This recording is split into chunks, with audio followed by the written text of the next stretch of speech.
I was drafted in the U.S. Army during the Korean conflict, but when I finished my basic training, the officer in front of me, he said, "How did you get to know your congressman?"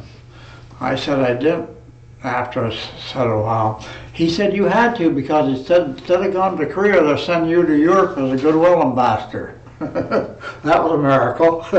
Yeah, it was the Army I served, and I'll tell you what, I was glad I could serve. The toughest part was I didn't see my first little girl till she was 14 months old. I was stationed in Salzburg, Austria, but we did 5 countries in Europe we moved around in. I was at Mozart's house in Salzburg. I had a rifle made there just 2.5 blocks from his house. That's interesting. My oldest brother served in the World War II. He was signed up to play at the Pittsburgh Pirates, but he was drafted. He spent 4 years over in World War II. He got shrapnel in his left leg and stabbed through his throwing hand. He couldn't take up baseball when he got back. He had a good job with the state police. So I tell people that I refer to God as the architect and builder of the universe. I say the architect and builder of the universe has made this phase of our existence interesting, to say the very least.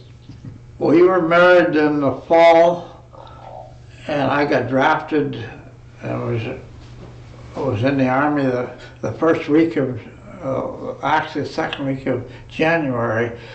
And when they wrote up my name and everything, they got my first and last name. They said, "We want your middle name too."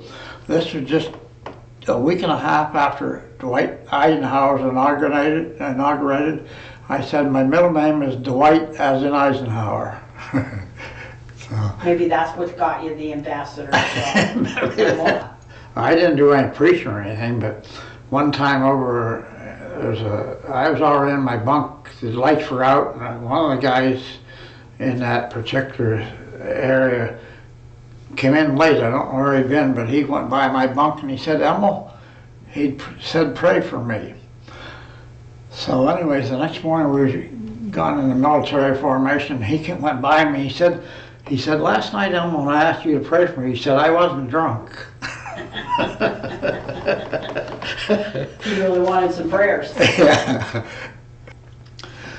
I had a job at National Forge here at Irvine, and you had to have more than 3 months for your seniority to carry on while you're gone. And I happened to have worked there 4 months before I was drafted. So the 2 years that I was in the military added to my time served with in that company. So that was a really neat thing to happen. They have a couple things here, a periscope tube. I worked on them when I was at National Forge, and the top part of it. And also there was in the far room, there was a bomb, a penetrating bomb that would go through reinforced concrete walls up to 6-foot thick reinforcement, and it didn't explode until it was inside. So some of the enemy thought they was safe behind reinforced walls, and I worked on them at National Forge too. So I had 35 years over there. Not doing as good as when I was 18, but I've done pretty good since I'm up in my 90s.